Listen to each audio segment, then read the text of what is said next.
Irmãos, no dia de hoje nós iniciamos uma minissérie de pregações que nós vamos tratar sobre a soberania de Deus, caminhando aqui no que Paulo aborda no capítulo 9, 10 e 11 de Romanos. E eu quero pedir perdão à igreja.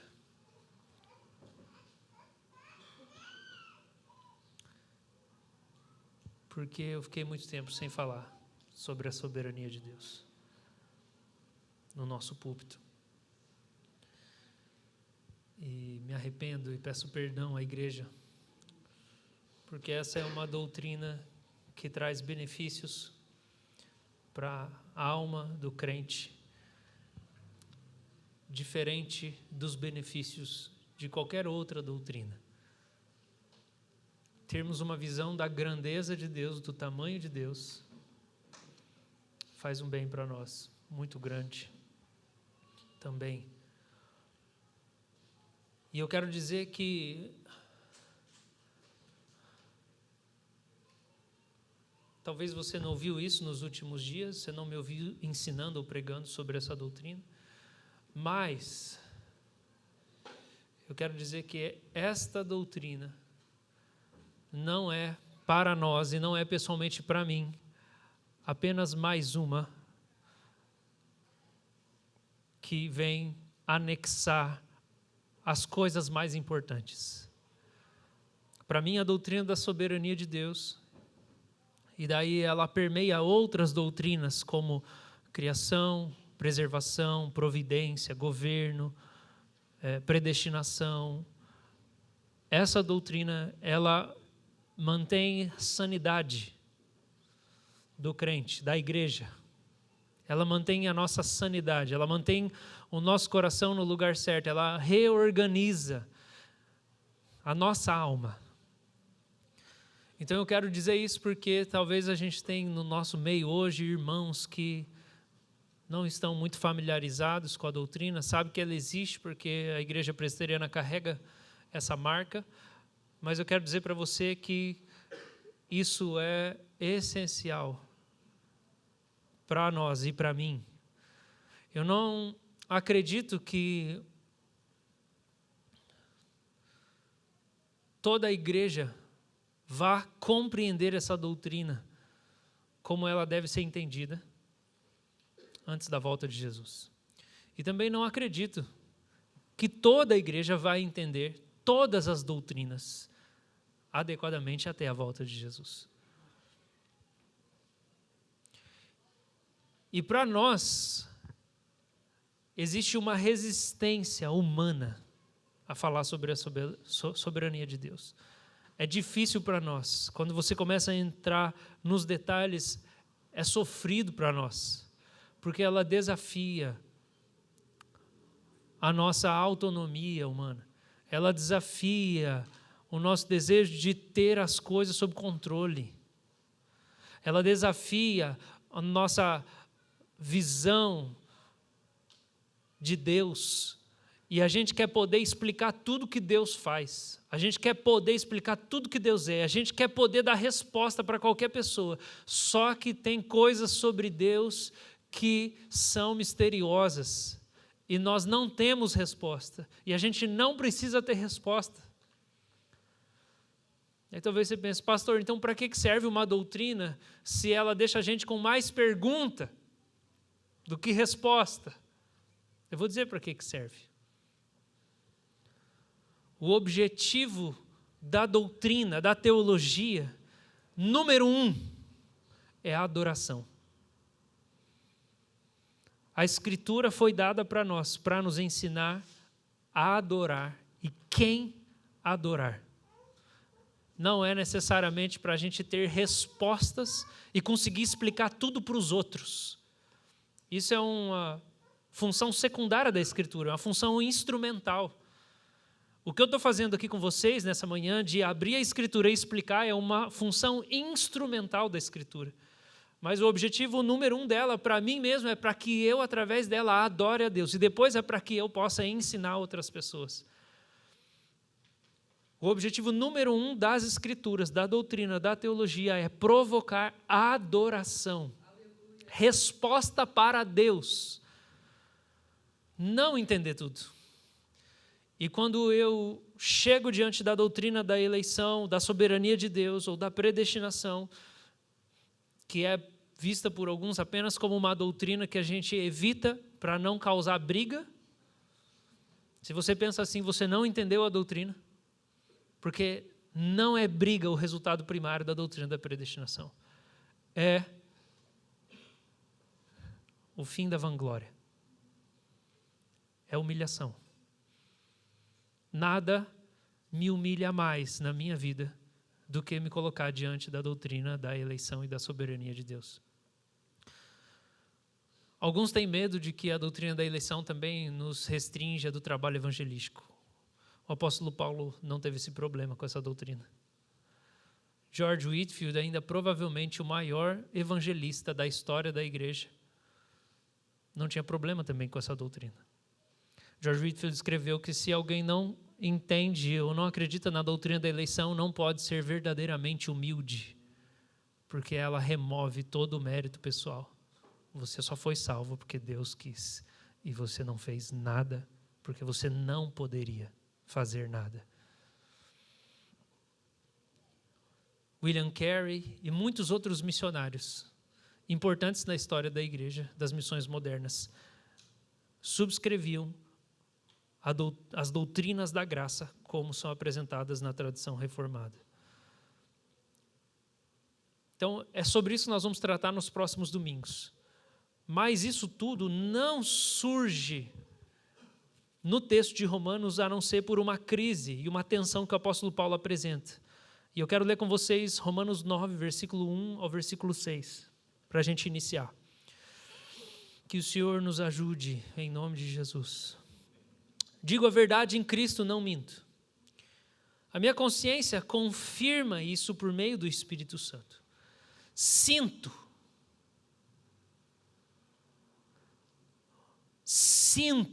Eu sinto grande tristeza e tenho incessante dor no coração, porque eu mesmo desejaria ser amaldiçoado, separado de Cristo, lançado no inferno, por amor de meus irmãos, meus compatriotas segundo a carne. Paulo diz que ele queria fazer uma troca, se fosse possível. Será que eu posso ir para o inferno e os meus parentes serem salvos? Eu queria fazer isso, eu falei com Deus, Deus, dá para trocar? Me joga no inferno e salva os meus parentes. E ele começa a explicar por que ele sente isso, verso 4. São israelitas, a eles pertence a adoção, assim como a glória, as alianças, a promulgação da lei, o culto e as promessas. Deles são os patriarcas, e também deles descende o Cristo segundo a carne, o qual é sobre todos Deus bendito para sempre. Amém. Amém. Amém. O apóstolo Paulo apresenta no capítulo 8 e até aqui 3 tensões quando ele expõe o evangelho. Eu quero recapitular com você. A primeira tensão, depois de ter falado no capítulo 8 sobre a habitação do Espírito em nós e o início da nova criação, a chegada do reino de Deus, ele fala que nós sofremos. A criação geme, nós gememos, o Espírito Santo geme, porque a vida ainda tem sofrimento. Ele fala também que nós estamos esperando Cristo retornar. Ele fala também que a gente conta com a intercessão do Espírito Santo e que nenhum de nós sabe falar com Deus. Ninguém sabe orar, ninguém. Essa é a nossa fraqueza. Deus tem que fazer tudo. Deus nos salva. Ele põe o Espírito em nós. Somos de barro, sofremos. Nos sentimos desconsolados e não sabemos orar também. O Espírito Santo nos ajuda a orar. E todas as coisas difíceis da vida e do tempo presente não são capazes de nos separar desse amor permanente que Ele tem por nós. Esse é o nosso estado atual. E as 3 tensões de Paulo são, primeiro, a presença do Espírito Santo em nós não anula o sofrimento. Ter a presença de Deus não anula o sofrimento. Você pode ter muita presença de Deus e ainda você vai sofrer. Eu lembro de períodos da minha caminhada com o Senhor em que eu mais me senti e percebi cheio da presença de Deus. Períodos assim de alguns dias, em que a presença de Deus foi muito intensa. Eu sofria e eu sentia dor e tristeza por causa de coisas muito pequenas. A minha sensibilidade aumentou muito ao pecado. Eu não parei de sofrer. Eu fiquei angustiado, eu senti dor no corpo, porque caiu a minha ficha de que eu tinha feito alguma coisa ruim para outra pessoa. E eu tinha muita presença de Deus. Não me privou de sofrer. A presença de Deus não nos priva do sofrimento. Segunda atenção é que o sofrimento não anula o amor de Deus por nós. E é assim que ele termina o que para nós é o capítulo 8. Nada pode nos separar do amor de Deus que está em Cristo Jesus. Nem um incômodo, nem um sofrimento, nem uma falta, nem uma angústia. Sofrimento não quer dizer que eu não tenho a presença de Deus. Sofrimento não quer dizer que Deus não me ama. E em último lugar, agora aqui no capítulo 11, ele apresenta uma outra tensão, que é a salvação de Deus e a infidelidade do povo. A tensão é tudo isso que está descrito no capítulo 8 como o evangelho é prometido, é uma realidade, está colocado ali, esse é o plano redentivo de Deus. Mas existe uma crise que é, e se as pessoas não crerem em tudo isso que Jesus fez e Ele é? Elas ainda assim vão receber? E se as pessoas forem infiéis? E se as pessoas não quiserem o evangelho que foi descrito? O que Deus vai fazer? Deus ainda pode salvar pessoas que decidem pela infidelidade, porque o povo de Israel era o povo, era o destinatário de Deus para as promessas da vinda do Messias. E João capítulo 1 fala que quando o Messias chegou, ele veio para os que eram seus, o povo de Israel, mas o seu povo não o recebeu. E não foram feitos povo do Espírito, povo filho de Deus, povo em Cristo Jesus. Então Paulo tem essa questão. O que a gente faz então? Deus quer salvar, esse é o plano dele, mas as pessoas não querem. Elas não querem ser salvas. O que acontece com isso? Essa é a angústia do apóstolo Paulo. E é por isso que ele chega no versículo 6. Não pensemos que a palavra de Deus falhou. Deus quis salvar Israel. Israel não creu em Jesus. Não pensemos que a palavra de Deus falhou.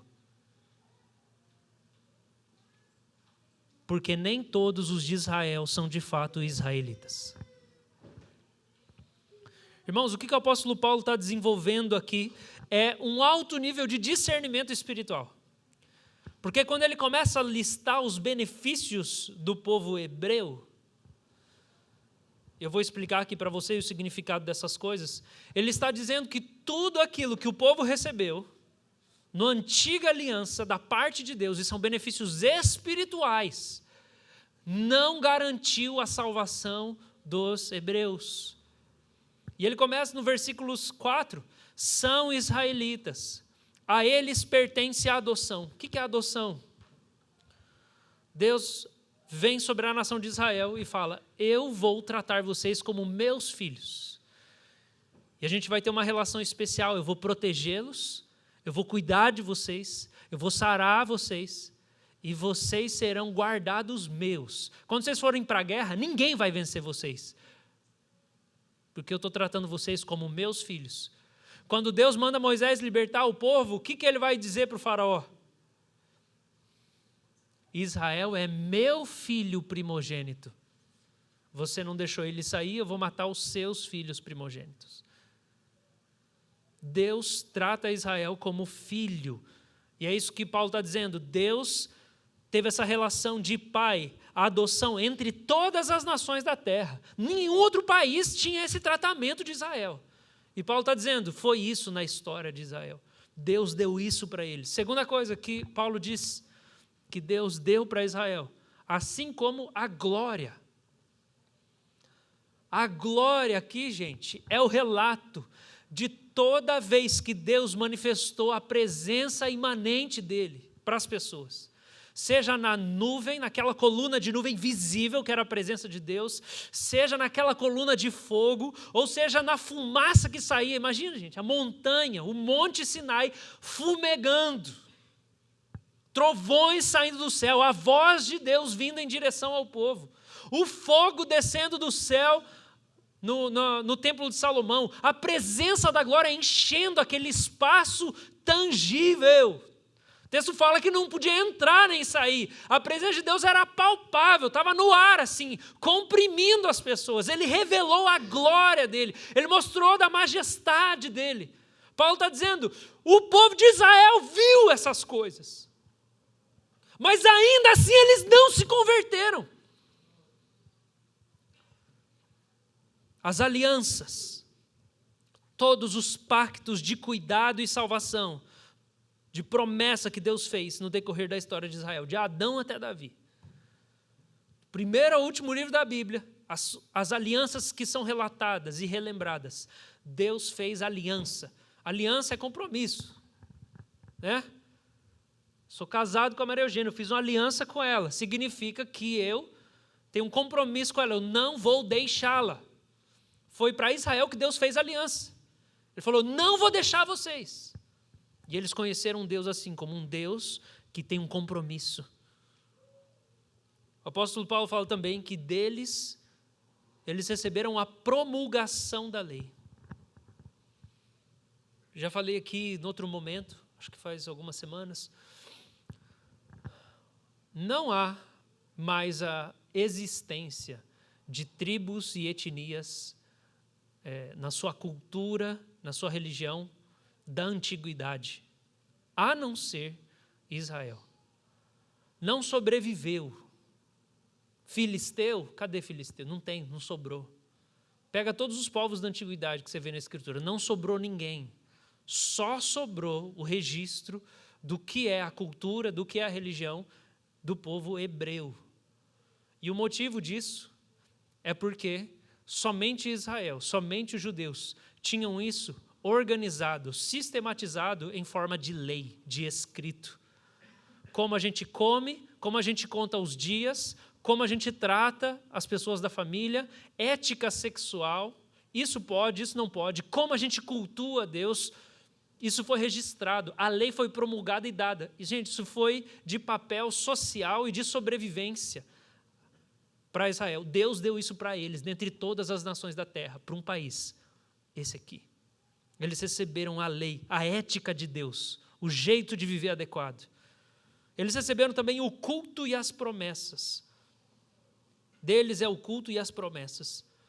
Toda a revelação do serviço sacerdotal foi dado para Israel. O que significa isso? Significa o seguinte, gente. Deus só aceita ser adorado do jeito que Ele quer. É só do jeito que Ele quer. E ninguém estava acertando na face da terra. E daí Ele falou, vou deixar um povo acertar, vou falar como é que eu sou e como é que eu gosto de adoração. Então o culto é assim, a oração é assim, a intercessão é assim. Ensina isso. Faz assim. Se fizer muito diferente, vai sair fogo. Para eu aceitar o culto, tem que fazer do jeito que eu instruí. Vocês vão experimentar o sentido da vida de vocês, que é me glorificar, e eu vou ser agradado. Penúltimo, os patriarcas. Os patriarcas. Abraão, Isaac, Jacó, Moisés, Davi e todos os patriarcas do Antigo Testamento pertencem à nação, à etnia de Israel. os grandes amigos de Deus ao longo da história são todos de lá. E, em último lugar, ele fala: o povo de Israel é parente de sangue de Jesus. É parente de sangue do Messias. Tem coisa suficiente para esse povo aqui se converter. Não tem? Tem coisa suficiente para esse povo falar assim: tá bom, é Jesus o Senhor. Só que tudo isso não foi suficiente. Não foi capaz de vencer o coração deles, rebelde, endurecido. Agora, a gente precisa identificar o discernimento do apóstolo Paulo. Olha o nível de discernimento de Paulo. Paulo está entendendo, ele já fez essa conversa lá, acho que é capítulo de número 3 de Romanos. Pode abrir lá, 3, versículo 1. Qual é então a vantagem do judeu? Ou qual a utilidade da circuncisão? Muita sob todos os aspectos, principalmente porque aos judeus foram confiados os oráculos de Deus. E então, se alguns não creram, será que a incredulidade deles anulará a fidelidade de Deus? De modo nenhum. Seja Deus verdadeiro e todo ser humano mentiroso. Vamos ficar por aqui. Então, Paulo já fez isso. Ele já trabalhou sobre isso. Deus se revelou ao mundo através da nação de Israel. Jesus veio através da nação de Israel. A lei foi dada para nós através da nação de Israel. Visões da glória de Deus aconteceram lá em Israel. Mas o apóstolo Paulo está dizendo aqui no capítulo 9 que existe uma tensão. Qual que é a tensão? Tudo isso que eles experimentaram da parte de Deus não era salvífico.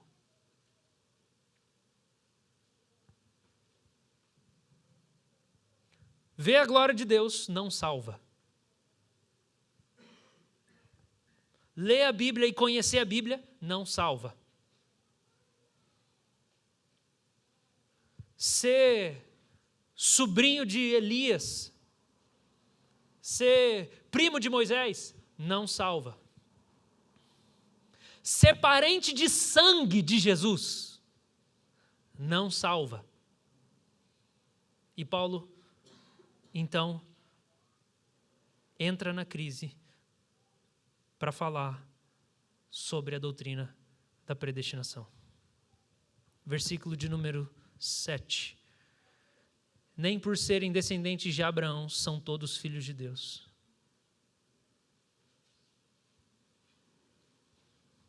Pausa. Paulo começa neste lugar. Ele está dizendo: nessa comunidade de Israel, Deus revelou a palavra, Deus revelou a glória, Deus mandou o Messias, Deus ensinou como ser adorado. Nessa comunidade. Mas a comunidade inteira não recebeu Jesus. Mas mesmo assim, nessa comunidade, algumas pessoas são filhas de Deus. Verso 6. Nem todos os de Israel são de fato israelitas. Nem por serem descendentes de Abraão são todos filhos. Pelo contrário, por meio de Isaac será chamada a sua descendência. Isso é, não são os filhos da carne que são filhos de Deus, mas os filhos da promessa é que são contados como descendência. Tudo isso externo não garante que eles são povo de Deus. Mas aqueles que serão preservados pela promessa de Deus. E Paulo continua, verso 9. Porque a palavra da promessa é essa aqui, ó. Por esse tempo voltarei e Sara terá um filho. E isso não aconteceu somente com ela, mas também com Rebeca, ao conceber de um só, de Isaac, nosso pai. Agora, e os gêmeos, Jacó e Esaú, ainda não eram nascidos, nem tinham feito o bem ou o mal, para que o propósito de Deus quanto à eleição, não é eleição política, tá? Eleição é escolha, a escolha de Deus, a eleição eterna, como Deus escolheu pessoas para serem salvas, e que se Ele não tivesse escolhido, ninguém ia ser salvo. para que o propósito da eleição, o propósito de Deus quanto à eleição prevalecesse. E como que acontece o propósito da eleição? Não por obras, mas por aquele que chama.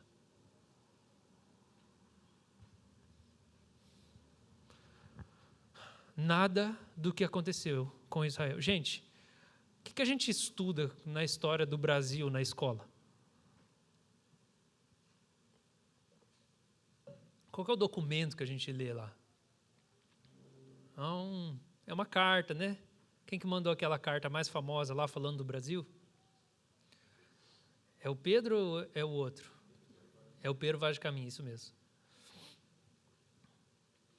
A gente lê esses documentos aí, né? É isso assim, história do Brasil é isso. E daí você, tá bom, essa aqui é a minha história. Sabe o que o judeu, quem nasce em Israel, estuda na escola para a história do país dele? É a Bíblia. Antigo Testamento. Essa é a história deles, na escola. Paulo diz assim, não adianta nada. Tá, Paulo, então como é que faz para alguém ser salvo? Paulo diz,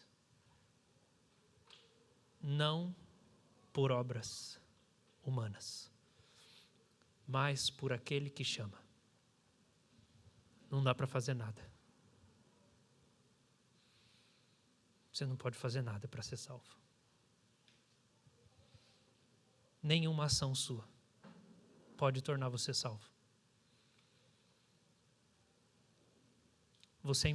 É impossível de você cooperar com a sua salvação. É impossível. A sua queda é muito grande. O quanto cada ser humano está separado de Deus é um abismo intransponível para o ser humano. O ser humano não pode fazer nada para sair desse buraco. Ele não tem como cooperar. Talvez você pense, pastor, ele pode crer em Jesus. Não é a fé que salva. Efésios capítulo 2. Pela graça vocês são salvos. Mediante a fé. Quer dizer que a causa é a graça. A fé é apenas o viés, é o meio. Como é que alguém é salvo? Pela graça. O que é a graça? É a ação de Deus generosa, a livre iniciativa de Deus de querer abençoar, de querer fazer o bem, de querer salvar, de querer resgatar. A salvação é pela graça. Alguém só pode ser salvo pela graça. O que significa isso? Significa que só Deus pode salvar o ser humano. O ser humano não pode salvar. Não, pastor, mas eu posso crer em Jesus. A pessoa tem que escolher crer em Jesus. Se ela escolher crer em Jesus, ela vai ser salva. Essa é a parte dela. Concordo com você.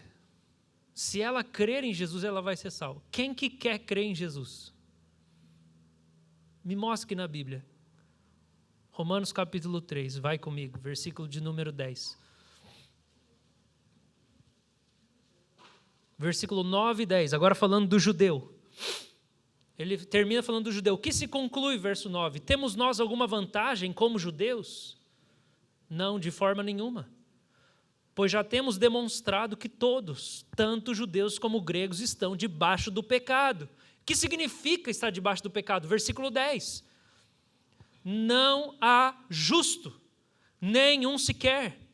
Não há quem entenda. Não há sobre a face da terra quem busque a Deus. Não há sobre a face da terra quem queira a Deus. Não há sobre a face da terra quem ame a Deus, quem deseje a Deus. Verso 12. Todos se desviaram e juntamente se tornaram inúteis. Não há quem faça o bem, não há um sequer. Pastor, então, mas se eu escolher Deus, eu vou ser salvo. Sim, olha Deus. Sim, hipoteticamente. Mas não existe essa pessoa. Ninguém quer Deus. A gente só quer o que a nossa carne deseja. Estamos todos debaixo do pecado. Agora eu estou falando com pessoas que eu creio, pelo menos alguns, redimidos. Mas a natureza humana continua em inclinação para o pecado. E todos os seres humanos da face da terra, por si, têm apenas um desejo: ser o próprio Deus, ser senhor de si. E isso significa uma atitude de rebelião contra o Deus verdadeiro, contra o reinado do Senhor, e os decretos e os mandamentos dele. A sua resistência com a doutrina da predestinação é um sinal da sua rebelião contra Deus. Você não quer aceitar uma coisa que a Bíblia fala que está aqui escrito, mesmo depois de convertido. Assim como você não quer lavar a louça na sua casa. Assim como você não quer dar o braço a torcer numa discussão no seu casamento. Assim como você não quer orar na hora que você acorda. Você quer reinar na hora que você acorda.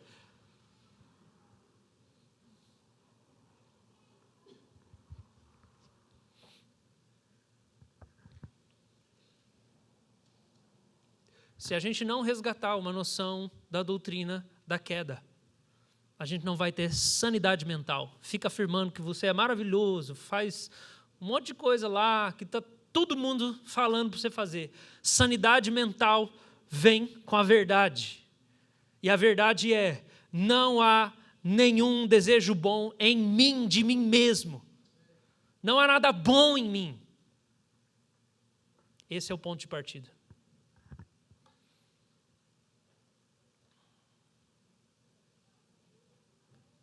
Então quer dizer que o pastor que vos fala pode ter uma teologia correta e não ser salvo. O pastor que vos fala pode ter um dom de pregação que tem frutos e ele não ser salvo. Ele pode ter uma capacidade de governo, de condução da igreja. Ele pode orar e ter resultados. E nada disso significa a salvação. Porque esses são dons, assim como Israel recebeu aqueles dons.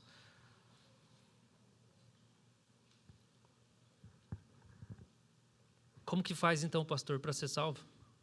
Como que faz apóstolo Paulo?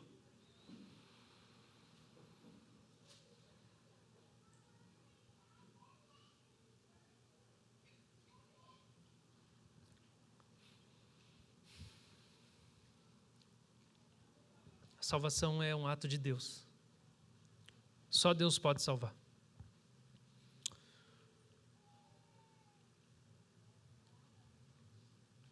Quando a gente fala de salvação, a gente está falando que Deus consegue, e só Deus consegue, vencer a sua natureza humana. Só Deus consegue vencer você. Ninguém mais vence você. E talvez esse seja um problema que a gente tem hoje. Presta atenção no que eu vou falar aqui. Eu anseio por uma renovação espiritual no louvor da nossa igreja. Eu anseio por renovação na adoração da igreja. Eu anseio por dons espirituais derramados para a condução na adoração da nossa igreja. Eu quero que a nossa adoração melhore muito.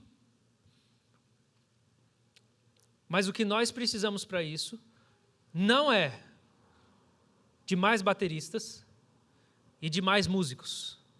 O que nós precisamos para isso é de uma visão do tamanho de Deus. Nós vamos adorar melhor se a gente tiver uma visão de Deus que seja mais real. E se a gente não vê Deus como o único que vence a natureza humana, ele não é digno de ser adorado. E você não vai querer adorar ele. Por quê? Porque eu posso fazer, ué. Por que eu vou adorar Deus se eu acho que sou eu que posso fazer todas as coisas? Por que eu vou adorar Deus se eu acredito que o que falta para as pessoas é só mais força de vontade? Porque elas conseguem se elas quiserem. Então vamos melhorar a adoração. Cobra mais aí o povo. Não, gente, adoração é resposta. Adoração não é esforço. Adoração é resposta. Não é esforço. Faz força aí, faz força para adorar a Deus. Você está fazendo força é porque você não está vendo Ele. E talvez você não está vendo Ele porque você não está vendo você mesmo também.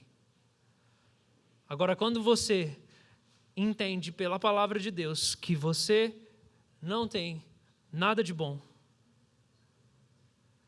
e que você só pode ser convertido hoje porque Deus venceu você, que você nunca escolheria Ele, você jamais desejaria Ele, você jamais optaria por Cristo reinando sobre você, e todo dia a sua carne luta contra esse reinado que já está estabelecido em você. Se não fosse Ele atravessando o seu coração, rompendo as barreiras e entrando no seu íntimo e te trazendo ao arrependimento, você jamais creria em Jesus.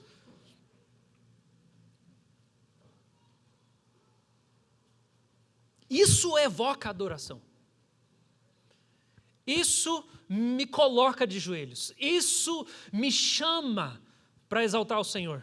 E isso me chama para proclamar da graça dEle. Deus está salvando quem nunca poderia salvar a si mesmo. Deus está redimindo quem nunca poderia escolher a redenção. Porque isso aí é obra. Obra é qualquer coisa que você faz. Se você tem que escolher, então é obra. É decisão. Que absurdo é pensar que as pessoas são salvas por uma decisão que elas fazem. O que a minha decisão pode fazer? Quão forte é a sua decisão? É por isso que alguns abandonam a fé, porque estava apenas num esforço, numa decisão. Eu tenho que ser crente, eu tenho que continuar, eu tenho que estar na igreja. Mas João capítulo 3, Jesus Cristo fala para Nicodemos assim: aqueles que são nascidos do Espírito não nasceram da vontade humana, mas nasceram da vontade de Deus. Porque se a vontade de Deus me salva, daí quem que vai dobrar ela? Quem que vai mudar Deus para eu não ser mais do Senhor? E Deus muda de ontem para hoje? Não muda. Então essa vontade plena de Deus foi que me salvou um dia, que me converteu um dia, e que faz com que todos os dias eu continue amando Jesus, crendo em Jesus, esperando em Jesus, desejando o Senhor Jesus. É Ele, é a graça dEle. Todos os dias Deus está me movendo na direção dEle mesmo. Não por algo que eu tenha feito, não por uma decisão. Sabe quando você está sentindo que a vida cristã está muito cansativa e pesada? Sabe o que você precisa fazer? Você precisa lembrar que não é uma decisão. Porque quando eu paro e eu penso quem eu sou, quem eu fui, da onde eu vim, qual é a minha história. Cara, eu sou o ser humano mais chato que eu conheço.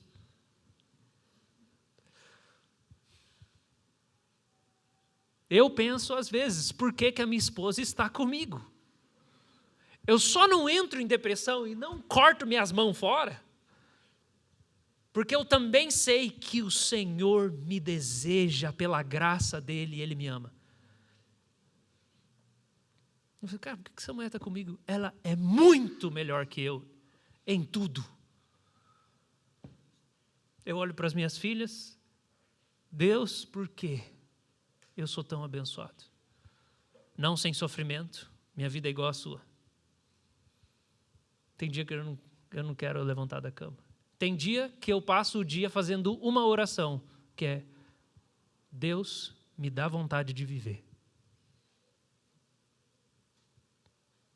Não é só um dia, várias vezes. É isso que eu falo: Deus, me dá vontade de viver. Mas eu olho, Deus, por quê?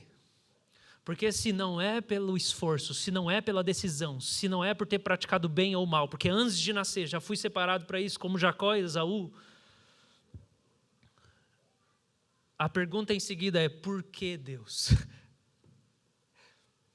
Por que eu? Por quê? Por que o Senhor não deixou eu te abandonar, tipo, um mês depois?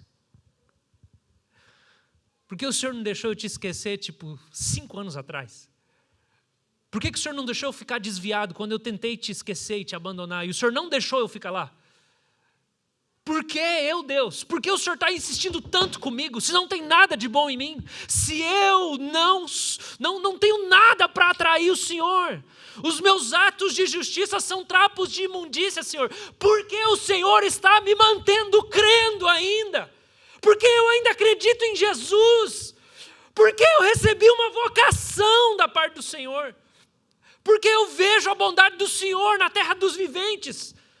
Porque o Senhor me salvou. Porque o Senhor me convenceu a passar tantas horas com o Senhor quando eu tinha 15 anos. E eu passei a minha adolescência inteira orando, jejuando e meditando na palavra. E hoje eu sei o que é bom na vida de verdade. Por que eu tive tanto tempo? Eu tenho dó de quem se converte mais velho, porque não tem tempo para orar o tanto que eu orava. Porque adolescente não tem nada para fazer, né?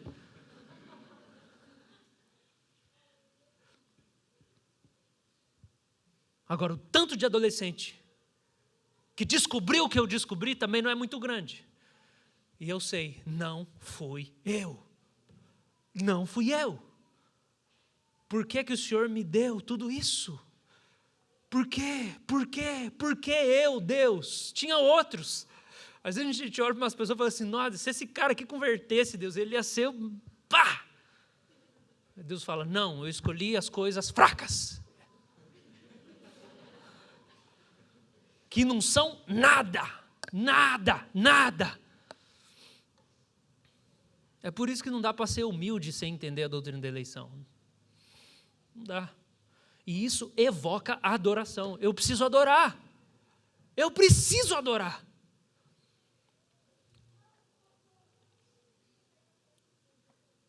E tem outra coisa que eu preciso. E eu vou dizer para vocês, que causa um fogo dentro de mim. É para orar. Essa visão de Deus me faz querer orar. Cara, eu vejo Deus desse tamanho, eu vejo que Deus dobra qualquer coração que Ele quer dobrar. Cara, e eu tô em Cristo. Ele é assim, Ele me pôs em Cristo. Você pode fazer qualquer coisa, Deus. E o Senhor ordenou na sua palavra que eu posso pedir e o Senhor pode responder. Deus, eu vou falar tudo para você, porque você quis participar da minha vida. Às vezes, é maravilhoso isso. Ser objeto da graça de Deus. Mas isso também faz mais uma coisa com o apóstolo Paulo, irmãos. Isso faz o apóstolo Paulo sentir tudo o que a gente leu no versículo 2 e 3. A doutrina da soberania de Deus coloca um fogo missionário no coração do apóstolo Paulo. Ele tem uma visão de Deus tão elevada que ele não tem medo de qualquer pessoa que venha se opor à pregação do evangelho mais. Ele tem uma visão de Deus tão elevada que a vida não é empolgante se não for a vida de Deus sendo anunciada. Deus se tornou mais atraente do que os próprios desejos terrenos que ele tem. Deus venceu ele, o coração de Deus é maior ainda. Deus quer vir na direção de pessoas. Deus vence pessoas. Isso toma o apóstolo Paulo e faz ele ir para todos os lugares. Deus está chamando pessoas ao arrependimento de todas as nações, porque esse é o plano da graça dele revelado no Evangelho.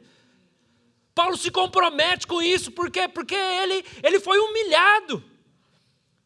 Porque ele fala que não era porque ele era judeu de nascimento. Ele entendeu, gente, não tem nada que atraiu Deus, senão Deus mesmo. Não é porque ele era judeu, não é porque ele era de Benjamim, não é porque ele era versado nas Escrituras. Foi a graça de Deus que separou ele para a salvação e para revelar Jesus através dele antes dele ter nascido. Ele fala, eu preciso falar, porque isso é maior do que a minha humanidade. Paulo faz missões porque ele descobriu um Deus que é maior do que a força de vontade humana. É maior do que uma habilidade natural. Não, porque é uma pessoa determinada. Tudo isso ficou humilhado, ficou humilhado, ficou humilhado. A visão de Deus é muito grande e ele precisa falar desse Deus. Ao ponto que ele fala, Deus... Ele entra na tensão que os amigos de Deus entram. Só amigo de Deus Só quem ora de verdade entra nesse tipo de tensão. E a tensão é: Deus, eu sei que só é salvo quem o Senhor escolheu salvar. Só que esses meus parentes aqui, não dá para nós fazer nada, não? Não quer me jogar no inferno, daí você salva eles? Ele é tomado de angústia, porque ele sabe que Deus está salvando, só que ele não pode controlar quem Deus está salvando. Ao mesmo tempo, ele tem um comissionamento: vai, e eu deixo os resultados comigo. Eu já sei, antes da fundação do mundo, o que eu estou fazendo, você vai me ajudar. A missão não é sua, a missão é minha. Deus coloca o zelo enfurecedor de Paulo dentro de um potinho. O touro é dentro do potinho. Não, mas eu vou para o inferno, eu queria ser amaldiçoado. Dentro de um potinho, só vai salvar quem eu quiser.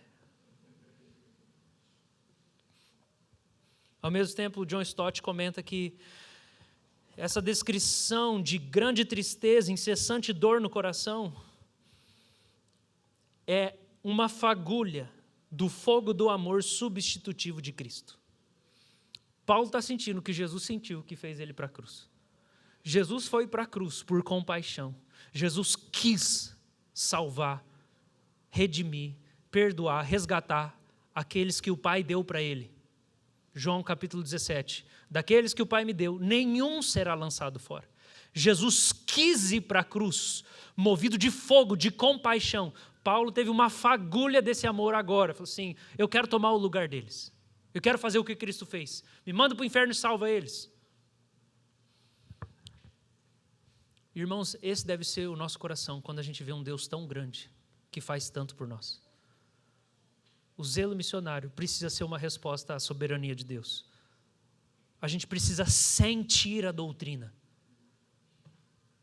Eu tenho falado e eu vou repetir isso, e vou repetir para sempre.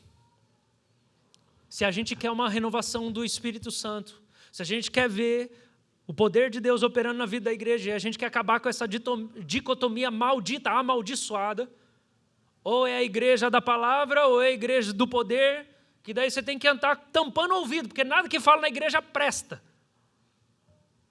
Ou você entra numa igreja da palavra que, sim, você sofre lá, porque o povo parece tudo robô, para acabar com essa dicotomia. A gente precisa buscar uma espiritualidade onde a gente sente a doutrina. A gente precisa sentir a palavra. Paulo sentiu a doutrina da eleição, ele sentiu o envio missionário, ele sentia esse amor substitutivo, ele sentiu essa graça. É por isso que ele vivia angustiado. Alguns de nós estamos sentindo que não vão conseguir fazer a viagem para a Disney. Não vai dar certo. Não vou conseguir ir na Copa do Mundo, lá nos Estados Unidos. Não vou conseguir comprar aquele carro. Nossa, queria tanto aquele carro. Estou angustiado, está triste, contrariado por Deus. Nossa, Deus, o Senhor sabe, eu já estou aí com 40 anos, faz tanto tempo, eu nunca te pedi nada, Senhor. O sonho da minha infância era ter aquele carro. Parece que Deus não me ama. Por quê? Você sente isso daí. Sentir a doutrina é isso aqui. Ele está angustiado por uma coisa que está escrito e que o Espírito Santo soprou e mudou os afetos dele.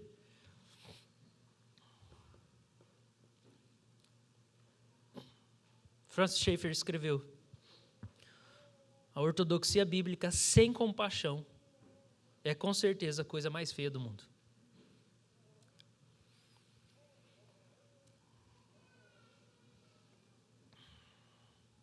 É isso que o Tim Keller chama de mística inteligente. Eu quero ter uma vida mística. Eu quero experimentar Deus, eu quero experimentar as coisas. Mas eu quero que todas essas experiências que eu tenho vivifiquem o Evangelho dentro de mim. Vivifiquem o Evangelho dentro de mim. Irmãos, nós precisamos ser imitadores de Paulo, como Paulo foi imitador de Cristo. No reconhecimento da graça soberana do Senhor.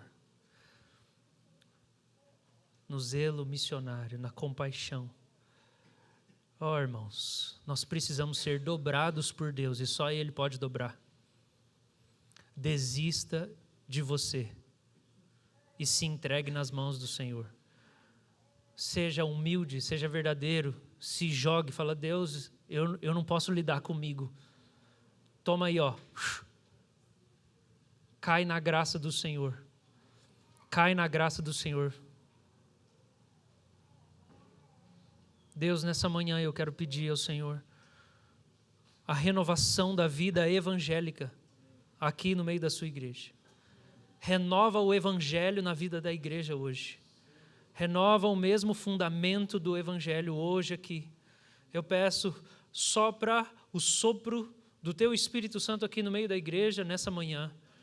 Abre os olhos do seu povo, Senhor. Convence cada um da sua pecaminosidade, Senhor. Convence, Senhor, que cada um aqui tem uma inclinação enganosa, contrária ao Senhor. Que cada um aqui não consegue nem ver isso, porque vai tentar dizer, não, eu não sou tão mal assim.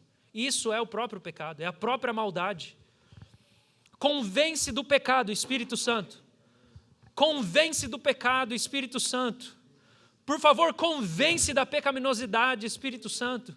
Convence da incapacidade humana. Convence da necessidade.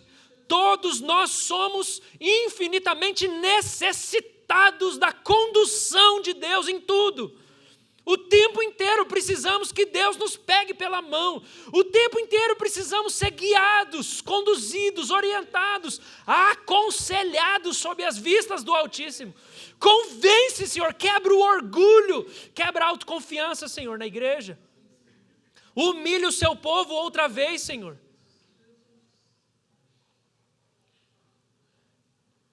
E eu repreendo toda mentira do diabo nesse momento, dizendo que se a pessoa for por esse caminho, ela vai perder a saúde emocional dela. Isso é mentira do inferno. Isso é mentira do inferno. É mentira do inferno. Destrói as fortalezas na mente, Senhor, eu peço. Agora, aplica a palavra. Aplica a palavra. Convence do pecado, Senhor. E convence desta graça. Ó Deus, o Senhor é a nossa sanidade. Cristo é a nossa redenção, a nossa santificação. Cristo é a nossa sabedoria. Cristo é a nossa sabedoria emocional. Cristo é a nossa inteligência emocional. É no Evangelho que está a sanidade que precisamos. Vem, Senhor, e renova a sua igreja. Na verdade, Senhor. Vivifica a doutrina dentro de nós. Nós queremos sentir a doutrina, Senhor. E eu peço, Senhor, desapego com a própria vida. Desapego, Senhor. O menino Daniel, 14 anos, foi martirizado. Nós precisamos desse evangelho desse menino, Senhor. Ou melhor, é o mesmo, mas nós precisamos dessa vida que estava nele. Nós precisamos desse nível de sentir a verdade. Nos ajuda a desapegar da vida, Senhor. A gente precisa morrer para seguir o Senhor. E a graça do Senhor vai estar conosco. A graça do Senhor vai nos acompanhar. Renova-nos pelo Evangelho. Eu peço, converte de novo o seu povo. E a gente queira glorificar, exaltar o Senhor. Que a gente veja o Senhor bem grande. Que a gente se veja bem pequeno e não tenha problema nenhum com isso. Que a gente se veja como pobre, cego e nu. Que a gente se enxergue como as coisas fracas desse mundo, que não são nada, as coisas loucas desse mundo, que nós nos vejamos aí, somos os fracos do mundo. Porque não conseguimos vir até o Senhor e nem conseguimos hoje. E tudo é a sua graça. É tudo para o louvor da glória da sua graça. É tudo para a gente dizer que tem um Deus bem grande que vence os homens. Ele quer vencer os homens para o bem dos próprios homens. É um Deus que me vence, que eu preciso ser mais vencido, Senhor. Nós nos colocamos e nos humilhamos debaixo da poderosa mão do Senhor nessa manhã. Precisamos de graça. Alguns aqui precisam de graça realmente para lavar a louça, porque são preguiçosos na sua casa. E isso não é menos, porque isso pode trazer muitos problemas, e é pecado. E a queda veio por causa de uma fruta comida. Então eu oro, Senhor, graça que vence a preguiça. E alguns aqui precisam de graça, Senhor, como os nossos irmãos, por uma missão tão desafiadora, num lugar tão hostil. É a mesma graça, nós suplicamos. Derrama graça. Nos dá graça, Senhor. Eu quero pedir que nessa semana, irmãos, vejam mudança na sua própria vida. Mudança, que eles se sintam levados com facilidade para fazer coisas que eles não conseguem, que eles sabem que eles não sabem fazer. E eles possam dizer, é a graça do Senhor, é a graça do Senhor. Graça do Senhor, graça do Senhor, glória ao Senhor. Ele me ouviu, Ele quis vir até mim, Ele quis estar comigo, Ele quer, Ele me quer, Ele me ama. Ninguém me ama, mas Ele me ama. Ninguém me deseja, mas Ele me deseja. Eu não sou bom em nada, mas Ele me estima.